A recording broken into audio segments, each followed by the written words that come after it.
August 2023. A darkened hall in Cologne, Germany fell into a stunned silence as 5 minutes of raw, unfiltered gameplay footage flickered onto the massive screens of Gamescom. What the world saw wasn't just a video game, it was a technical assault on the senses. A protagonist leaping from a dragon's back into a sprawling photorealistic forest, engaging in combat so fluid and visceral it made current AAA blockbusters look like relics of a bygone era. Crimson Desert had arrived, promising an open-world experience that seemed to defy the very limitations of modern hardware. This was the transition of Pearl Abyss, a South Korean studio known for the beautiful but grind-heavy Black Desert Online, into the prestigious world of prestige single-player gaming. But beneath the stunning 4K foliage and the physics-defying combat lies a deeper, more cynical calculation. We are witnessing a desperate pivot by a developer trying to outrun its own reputation for predatory monetization and development hell. As the hype reaches a fever pitch and stock prices fluctuate with every frame of footage, the question isn't just whether the game is good, it's whether the industry is being sold a beautiful high-fidelity lie. This is the story of the frantic hype behind Crimson Desert and the ruthless business of the Korean AAA revolution. The fascination with Crimson Desert begins with a proprietary piece of code known as the Black Space Engine. In an industry increasingly suffocated by the homogeneity of Unreal Engine 5, Pearl Abyss decided to build their own digital universe from the studs up. This isn't just an aesthetic choice, it's a power move designed to give them total control over physics, lighting and animation in a way that licensed engines can't match. The result is a world that feels heavy, where every footstep deforms the terrain and every sword swing carries the momentum of actual steel. But building a custom engine in 2026 is a move of extreme corporate arrogance. It is a high-stakes gamble that has backfired for titans like Square Enix and Bethesda in the past. By shunning industry standards, Pearl Abyss has trapped themselves in a development cycle that has already lasted half a decade, hemorrhaging capital in a bid to create a technical miracle that might never run smoothly on a standard console. To understand why everyone is talking about this game, you have to look at the Black Desert shadow.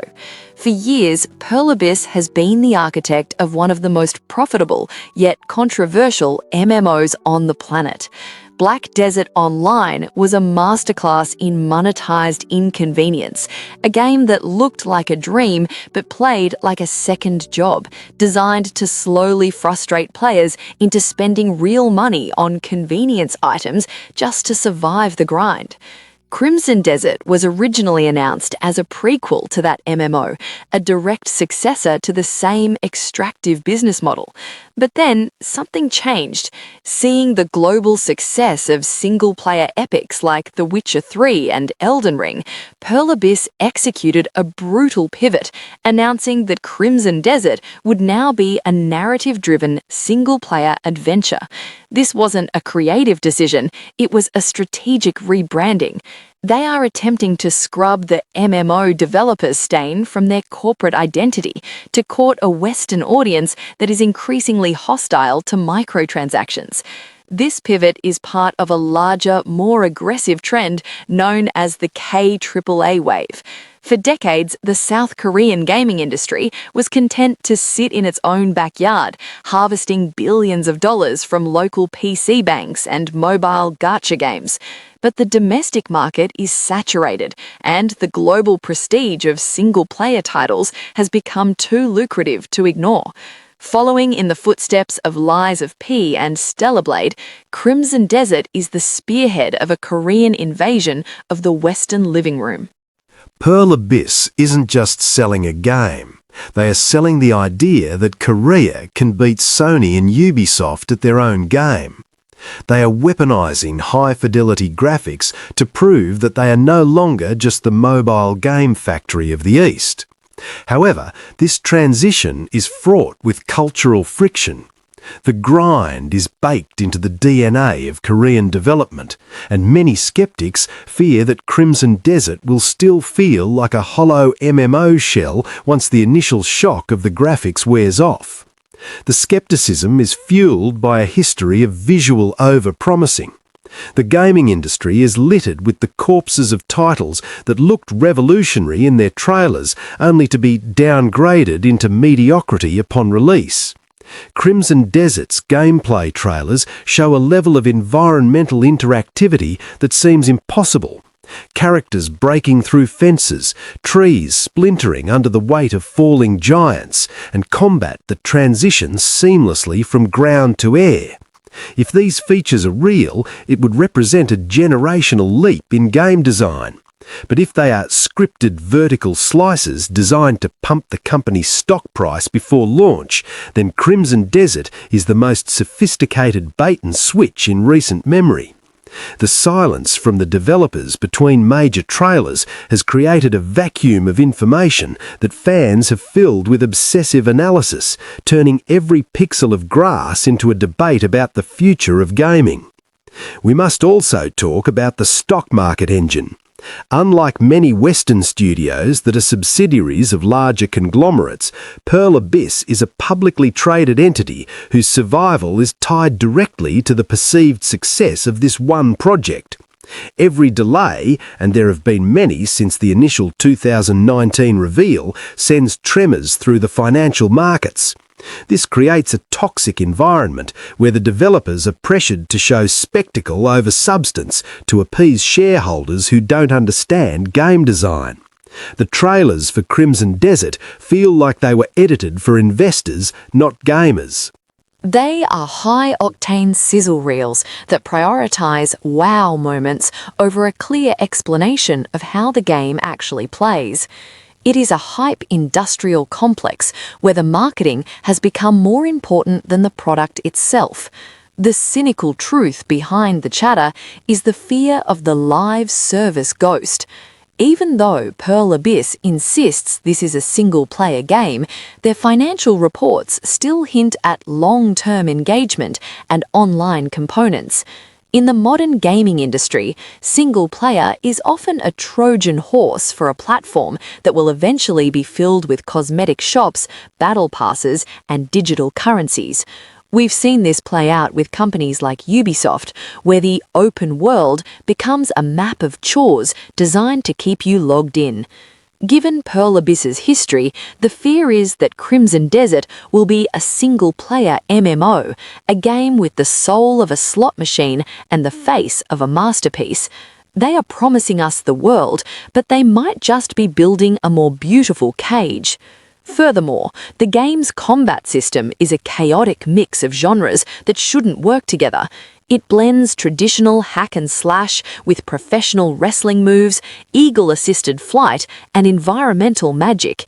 While this looks incredible in a 30-second clip, it raises serious questions about feature creep. When a game tries to do everything, be a political thriller, a monster hunter, and a base-building simulator all at once, it usually ends up doing nothing well. The hype around Crimson Desert is built on the assumption that Pearl Abyss can juggle a dozen different mechanics without any of them dropping. But in reality, over-ambition is usually the first sign of a project that is out of control. We are talking about it because we want to believe a game can finally be everything, but history suggests we're headed for a fractured experience. As we move closer to the supposed release, the conversation has shifted from what is this game to can this game exist? The technical hurdles of a world as dense and interactive as Pywell are immense. Even the most powerful PCs of 2026 struggle with high-end ray tracing and complex physics simulations. To bring Crimson Desert to the average console player without a massive visual lobotomy would be a feat of optimization that few studios have ever achieved. The technical mirage is the most seductive part of the hype.